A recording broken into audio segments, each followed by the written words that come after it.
Hello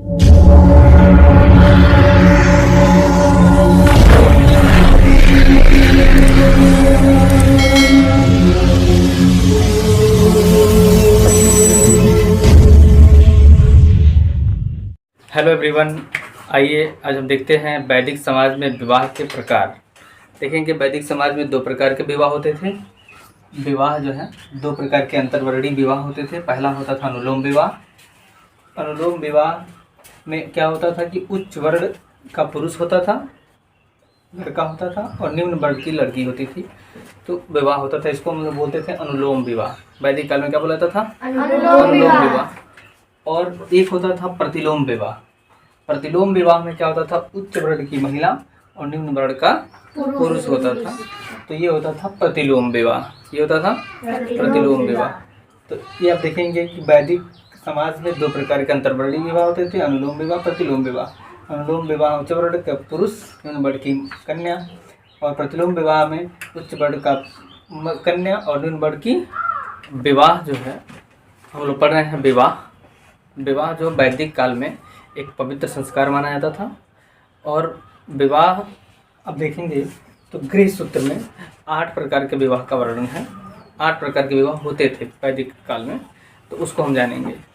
तो आइए देखते हैं। सबसे पहला जो है विवाह का प्रकार, पहले से 4 देखिए। प्रथम जो 4 हैं, कुल 8 प्रकार है आपने पढ़ा, उसमें जो प्रथम 4 विवाह होता था, उस 4 विवाह को शास्त्र सम्मत मानते थे। शास्त्रों में इस प्रकार के विवाह को उचित माना जाता था, ठीक है।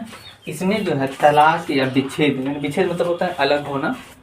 विच्छेद में क्या होता है? अलग होना। तलाक मतलब अलग होना। तो ऐसे में तलाक या विच्छेद की अनुमति नहीं थी। इस 4 प्रकार के विवाह में तलाक या विच्छेद की अनुमति नहीं थी, है ना। पहला इसी में होता था ब्रह्म विवाह। पहला होता था ब्रह्म विवाह। ब्रह्म विवाह कैसे होता था जानिए। ब्रह्म विवाह में क्या करता था? वैदिक अनुष्ठान होते थे बहुत सारे, है ना। जो वेद के अनुसार जो अनुष्ठान होते थे वैदिक अनुष्ठान होता था, और उसी के साथ समान वर्ण में, समान वर्ण समझते हैं, अगर ब्राह्मण हो तो ब्राह्मण, क्षत्रिय हो तो क्षत्रिय, वैश्य तो वैश्य, है ना। इस तरह के जो है कि अनुष्ठान करा करके और समान वर्ण में विवाह कराया जाता था। मतलब जिस वर्ण की कन्या रहेगी उसी वर्ण का वर भी रहेगा, है ना। तो वर और कन्या का वर्ण समान होता था। इस प्रकार से समान वर्ण में क्या कराया जाता था? वैदिक अनुष्ठान के साथ विवाह करा दिया जाता था। इस प्रकार के विवाह को सर्वोत्तम प्रकार का विवाह, मतलब ये जो विवाह का प्रकार था, ये सबसे उचित विवाह माना जाता था, सबसे श्रेष्ठ विवाह माना जाता था, सर्वोत्तम प्रकार का विवाह माना जाता था। ओके। इसमें देखिए पिता क्या करता था? वर को घर बुलाता था और घर बुला करके उसे अपनी कन्या सौंप देता था अनुष्ठान कराने के बाद से। ओके, अनुष्ठान कराया, अनुष्ठान कराने के बाद से वर को घर बुलाया अपने, और वहाँ से अपनी कन्या को से दे देता था। ये जो है कि तरीका था, जिसको हम ब्रह्म विवाह कहे। क्या कहा जाता था उस जमाने में? वैदिक काल में, वैदिक काल में ब्रह्म विवाह से कहा जाता था। दूसरा जो विवाह का प्रकार था दैव विवाह। कौन विवाह था? दैव विवाह। अब दैव विवाह में क्या होता था? देखिए, पिता क्या करता था? यज्ञ करता था। पिता क्या करता था? यज्ञ करता था। और यज्ञ करने वाले, यज्ञ कराने वाले जो ब्राह्मण थे, जो ब्राह्मण यज्ञ करवाते थे, उसे ही अपनी कन्या सौंप देता था। इस प्रकार का विवाह था, जिसको दैव विवाह कहा गया है। कौन विवाह कहा है?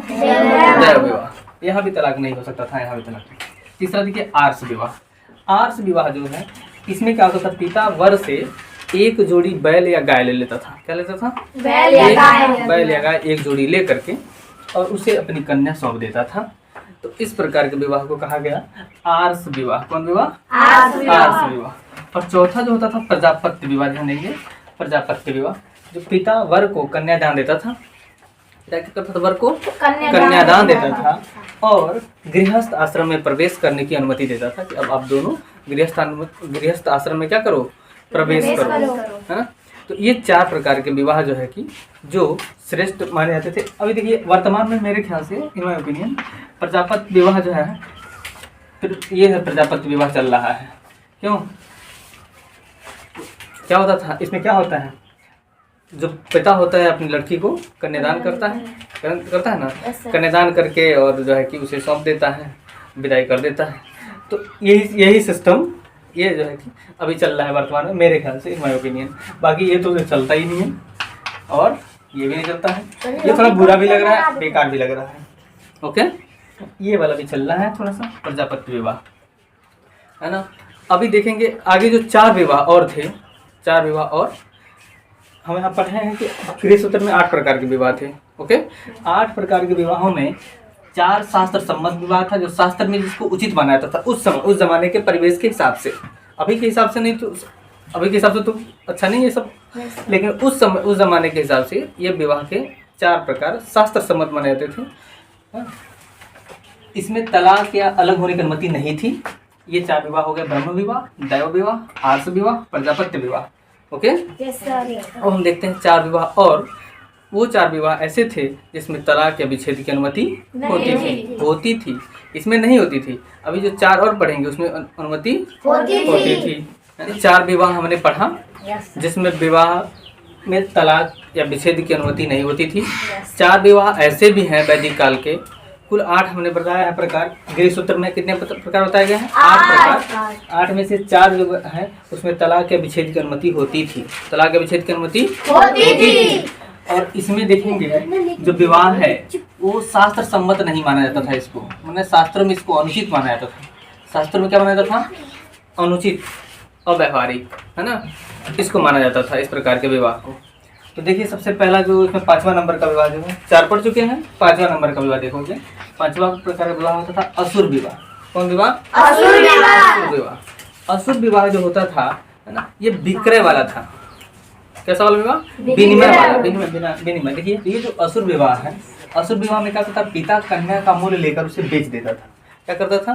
पिता कन्या से उसका मूल्य लेता था, दाम, कुछ भी, खेती ले लिया, कुछ कोई जायदाद ले लिया, कोई धन ले लिया, और उसी के बदले अपनी कन्या को देता था, तो वो बेच देता था। विक्रय वाला क्रिया इसमें होती थी। इस प्रकार के विवाह को असुर विवाह कहा गया। कौन विवाह? असुर विवाह। 6वां विवाह होता था गंधर्व विवाह। कौन विवाह? गंधर्व विवाह। गंधर्व विवाह में क्या होता था? परिवार की सहमति के बिना, है ना, परिवार की सहमति के बिना विवाह हो जाता था। मतलब माता पिता की इसमें कोई इच्छा सम्मिलित नहीं होती थी, है ना। इस प्रकार के विवाह को प्रेम विवाह कहा जाता था। कौन विवाह? प्रेम विवाह, है ना। प्रेम किया, विवाह कर लिया, लड़का लड़की राजी, क्या करेगा? काजी। तो इस तरह का विवाह होता था। इस तरह का विवाह कहा जाता था स्वयंवर। क्या कहा जाता था? स्वयंवर। जैसे आपने सुने होंगे कि स्वयंवर होते थे पहले, होते थे ना। जैसे स्वयंवर रचाया जाता था, उसमें जो है कि कन्या क्या करती थी? अपना वर खुद चुनती थी, अपना वर खुद चुनती थी। उसमें देश दुनिया से सब राजा आते थे और उनको लाइन से बैठाया जाता था राजमहल में, है ना। उसमें जो है कि कन्या वरमाला लेके निकलती थी घर में से, और जिसको माला पहना देती थी उसी से विवाह उसका हो जाता था। तो ये भी एक प्रकार का प्रेम विवाह माना जाता था, है ना। ये सब विवाह गंधर्व विवाह। स्वयंवर जो विवाह होता था क्या? स्वयंवर, नाम ही है स्वयंवर, जो खुद ही वर चुने, जो अपना वर खुद चुनती थी, उसको कहा जाता था क्या? गंधर्व विवाह। कौन विवाह? गंधर्व विवाह। इस बात का ध्यान रखेंगे, ये विवाह गंधर्व विवाह होता था। और ये जो है कि 7वां राक्षस विवाह। 7वां राक्षस विवाह।